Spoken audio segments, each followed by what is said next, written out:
பராசக்தி படத்துக்கு சொல்கிறீங்களா?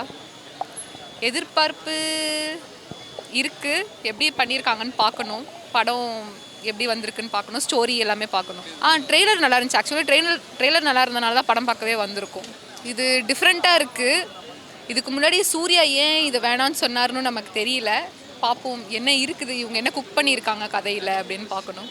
எனக்கு தெரிஞ்சு இது வந்து ஹிஸ்டாரிக்கல் மூவியாக தான் இருக்கும் நினைக்கிறேன். லைக் ஹிஸ்டாரிக்கல் ரொம்ப பழசு இல்லை, ஒரு நடந்த ஒரு சம்பவத்தை தழுவி எடுத்த மாதிரி தான் சொல்லியிருந்தாங்க. ஸோ அந்த ஒரு எக்ஸ்பெக்டேஷன் இருக்குது. கண்டிப்பாக நல்ல மூவியாக சூஸ், ஏன்னா ஒரு டிஃப்ரெண்ட்டாக ஜானர்ஸில் சூஸ் பண்ணுறாரு. ஸோ கண்டிப்பாக படம் நல்லா இருக்கும்னு நினைக்கிறேன். அண்ட் ஜெயம் ரவியும் இதில் வந்து ஆண்டகனிஸ்டாக நடிச்சிருக்காரு. அவர் ரவி மோகன் சாங்ஸ் எல்லாமே நல்லா இருந்துச்சு. ஜிவி பிரகாஷ் நல்லா பண்ணியிருந்தார். அவரோட 100th மூவி. ஸோ அவர் நல்லாவே பண்ணியிருந்தார். சாங்ஸ் அவர் அடிச்சுக்க முடியாது. ஸோ எக்ஸ்பெக்டேஷன்ஸ் இருக்குது. ஜனநாயகனை தாண்டி இருக்கான்னு பார்ப்போம். தேங்க்யூ. புரியல? அவங்க சூரரை போட்டு நல்லா பண்ணியிருந்தாங்க. ஸோ அவங்களுக்காகவும் படம் பார்க்கலாம். அவங்களோட டைரக்ஷன் எப்படி இருக்குது அப்படின்ட்டு பார்க்கலாம். அதுவும் ஃபஸ்ட்டு ஒரு ஹீரோ வச்சு பண்ணாங்க, இப்போ 3 பெரிய ஹீரோஸ் வச்சு பண்ணியிருக்காங்க.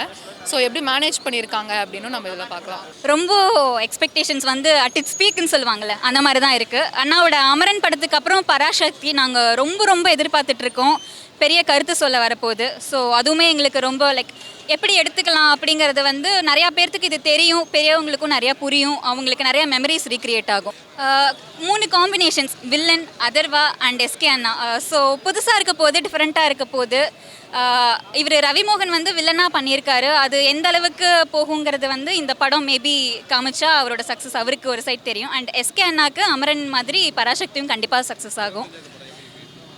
அதுதான் சொன்ன மாதிரி அவர் கீழேருந்து ஸ்டார்ட் பண்ணியிருக்காரு. அப்படிங்கும்போது 25 படம் பண்ணிட்டாரு. அவரோட ஜேர்னி நாங்கள்லாம் பார்த்துருக்கோம், ஃபீல் பண்ணியிருக்கோம்.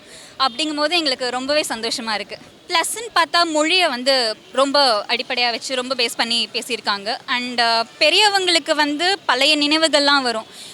எப்படி போராடினாங்க, அந்த மாதிரி நிறையா மெமரிஸ் ரீக்ரியேட் ஆகும். தீப்பரவட்டும் அதுதான் பராசக்தி. அந்த வேர்ட்லேயே அவ்வளோ எனர்ஜெட்டிக்காக இருக்குது. ஸோ அதான் அவங்களோட டைரக்ஷன் சொல்லவே வேணாம். அதுவும் எஸ்கே அண்ணா வந்து இந்த படம் சூஸ் பண்ணது எங்களுக்கு ரொம்ப சந்தோஷம். ஏன்னா சூரரை பொற்று மாதிரி இந்த படம் வேறு விதமாக போய் ரீச் ஆகும். அது வந்து பெரிய ஹிட்டை கொடுக்கும் கண்டிப்பாக. இந்த பொங்கல் ஜனநாயக பொங்கலும் பராசக்தி பொங்கலுமா இருந்தது. பட் இந்த டைம் பராசக்தி பொங்கலாக இருக்க போது. மூவிங் ஃபார்வர்ட் விஜய் அண்ணா படம் வந்ததுக்கப்புறம் அது ஒரு விதமான ஹிட் கொடுக்கும். எதிர்பார்ப்பா எல்லாத்துக்குமே சாட்டிஸ்ஃபேக்ஷனாக இருக்குது. எதிர்பார்ப்பு கொஞ்சம் அதிகமாகவே இருக்குதுன்னு சொல்லலாம். பார்த்துருக்கீங்களா, கோடி இப்போ தான் வர ஆரம்பிச்சிருக்காங்க. ஆல்மோஸ்ட் ஷோ ஃபுல்லாக நல்லா தான் இருக்கும். இங்கே எல்லாமே பிடிச்சிருக்கு. ட்ரெய்லரில் அந்த விஷுவலேஷன், அவங்க அந்த செட்டு, அந்த ரீசெண்டாக கூட வேர்ல்டு ஆஃப் பராசக்தி போட்டதுனால அதில் யூஸ் பண்ண எல்லாமே இதில் இருக்குது. ட்ரெய்லரில் பார்த்தீங்கன்னா மொத்தமாக ஃபுல்லாக ஒரு தமிழுக்காக என்னென்ன இது பண்ணாங்க ஃபுல்லாமே அதில் காமிச்சிருக்காங்க. அது வெறும் ஜஸ்ட்டு ட்ரெய்லர் தான். படம் இனிமேல் தான் ஆரம்பம். மெயின் வந்து டைலாக் அண்ட் டெலிவரி தான். அந்த டெல்லி மட்டும் தான் என்ன இந்தியாவா, அப்புறம் வந்து அண்ணாதுரை இருக்கிற வரையும் அண்ணாதுரை தான் ஆழ்வார், அதெல்லாம் ப்ரோமோவில் வந்து இதுலேருந்து கட் பண்ணிட்டாங்க. இப்போ ப்ரோமோ அதை போட்டு அது ஒரு ஃபயர் ஆகிடுச்சு. நேற்று எஸ்டர்டே பார்த்தீங்கன்னா உங்களுக்கே தெரிஞ்சிருக்கும். அண்ணாதுரை இருக்கிற வரையும் அண்ணாதுரை தான் இந்த நாட்டை ஆள்கிறார் என்று பொருள் அப்படின்ட்டு சொல்லியிருந்தாங்களே, அது நல்லா இருந்தது உண்மையில். பொங்கலுக்கு வந்துருக்கு எப்பவும் போல தான். இப்போ லாஸ்ட்டாக ரஜினி முருகன் வந்துச்சு. ஸோ உங்களுக்கு ஒரு ரிசல்ட் என்ன அப்படின்னா, ஸோ இதுவும் பொங்கலுக்கு வந்திருக்கு. ஸோ நல்லபடியாக எல்லா படத்தையும் இப்போ வேறு அடுத்து என்னென்ன படம் வந்தாலும் சரி எல்லாமே செலிப்ரேட் பண்ணுவோம், பார்ப்போம். அப்போது நீங்களே பார்த்துருப்பீங்களா, நான் சொல்ல தேவையில்ல, அது உங்களுக்கே தெரியும். 25th ஃபிலிம் மைக்கு தான் அவர் பிடிச்சிருந்தாரு. இப்போ அதான் வளர்ச்சி. இவருக்கு அது 100, நான் கரெக்டாக நான் சொன்னேன். இவருக்கு அது அவருக்கு 100வது மூவி. ஸோ உங்களுக்கே தெரியும். அவரும் அவரோட சின்ன வயசுலேருந்து அவர் அடிக்கடி ஒரு இன்டர்வியூ சொல்லுவார்ல, நான் ஸ்கூலில் டிஸ்கன்டினியூ பண்ணுவோம் எல்லாம் சொன்னாங்க. இன்றைக்கி டிஸ்கன்டினியூ வாழ விடு அதான் அவர் சொன்னார்ல, நான் ஸ்கூலில் டிஸ்கன்டினியூ பண்ண எல்லாம் திட்டினாங்கன்னு. அந்த டிஸ்கன்டினியூ பண்ணோட அது ரிசல்ட் தான் இன்றைக்கி இந்த 100வது படம். ஸோ முயற்சி பண்ண யார் என்ன வேணால் ஆகலாங்கிறது ஜிவி, எஸ்கே அந்த படத்தில் எல்லாருக்கும் ஒரு எக்ஸாம்பிள். ரவிமோகன் வந்து நேட்டிவ் ஷேட் பண்ணியிருக்காரு, அதர்வா வேறு இருக்கார். ஸோ வந்து அந்த 3 Dragon டெம்ப்ளேட்ஸ் ஒன்று இருக்கும்ல, அதை இன்றைக்கி தேட்டரில் பார்க்கலாம். எஸ்கேவோட 25 படம், ஜிவியோட 100 மியூசிக் படம் ரொம்ப எதிர்பார்ப்படாக இருக்கும். ஃபஸ்ட் டே ஃபஸ்ட் ஷோ அவர் படம் எப்போவுமே நான் பார்ப்பேன். நான் அதே மாதிரி இந்த படத்துக்கு வெயிட் பண்ணுறேன். அதுவும் ஃபஸ்ட் டைம் ரோஹினில் வந்து அவர் படத்தை படம் பார்க்கேன். நான் ரொம்ப ஆவலோடு இருக்கும். படம் நல்லபடியாக வரணும்னு நினைக்கிறேன். பொங்கலுக்கு மேல் நல்லா ரிலீஸ் ஆகுது, கூட ஜனநாயகம் நல்லா இருக்கும். பட் இது வந்துருக்கு ஓகே, அது கண்ட படத்துக்கு வெயிட்டிங். இந்த படமும் பொங்கலுக்கு எஸ்கேக்கு நல்ல படமாக தான் அமையுது. மேலே அவங்க இது ஆக்ஷன் பண்ணாங்க, ஃப்ளாப்பே கிடையாது எதுவுமே.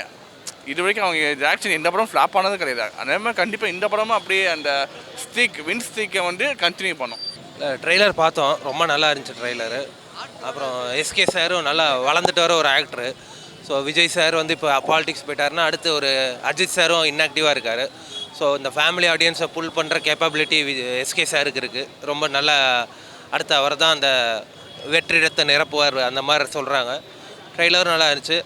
ஜெயம் ரவி சார் வந்து இன்ட்ரெஸ்டிங்காக ஒரு வில்லன் ரோல் பண்ணுறாரு. ஸோ ட்ரெய்லரில் சூப்பராக ஒர்க் ஆன மாதிரி இருக்குது. அப்புறம் இந்த டேரக்டர் சுதா மேம் பார்த்திங்கன்னா எப்பயுமே நல்ல மூவிஸாக எடுப்பாங்க. ஸோ அதை நம்பி வந்திருக்கோம். அந்த மூவி பார்த்திங்கன்னா பேசிக்காக இந்த அகெயின்ஸ்ட் ஹிந்தி இம்போசிஷன் மாதிரி. ஸோ இது வருஷம் நம்ம எல்லோரும் ப்ரே பண்ணுறது தான். அந்த நிறைய ஸ்டூடெண்ட்ஸ் உயிர் விட்டாங்க தமிழ் மொழிக்காக பேசி. அவங்க இல்லைன்னா இன்னும் தமிழ் மொழி இங்கே இருந்திருக்காது. ஸோ அவங்களுக்காக ஒரு பர்ஃபெக்ட் ட்ரிபியூட்டாக இருக்கும்னு நினைக்கிறேன் இந்த படம். ஸோ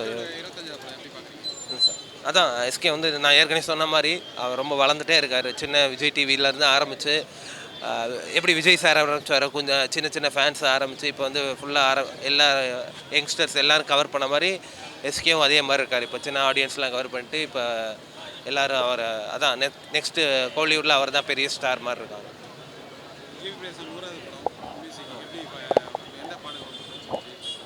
அவர் எல்லாமே இப்போ அந்த மெலடி சாங்ஸ்லாம் நல்லா போடுவார் அவர் சும்மா. ஸோ இந்த படத்துலேயும் நல்லா வந்திருக்கு. இந்த படத்தில் ரொம்ப பீட்டு அந்த மாதிரி ரொம்ப அந்த மாதிரி மியூசிக் போடாமல் நல்லா நீட்டாக அந்த மாதிரி தேவைப்பட்டிருக்கு அந்த மியூசிக்கு. ஸோ இந்த படத்தில் நல்லா நீட்டாக போட்டிருக்காரு. அவங்க நல்ல டான்ஸராக தெரியும். தமிழில் இன்னும் எப்படின்னு பார்க்கணும் அவங்க ரோலில் எப்படி. இந்த படத்தை பொறுத்த வரைக்கும் ரொம்ப நடிப்புக்கு ஒரு முக்கியத்துவம் இருக்கிற ரோல் மாதிரி தான் தெரியுது. ஸோ எப்படி நடிச்சிருக்காங்க பெர்ஃபார்ம் பண்ணுறாங்கன்னு போய் பார்ப்போம்.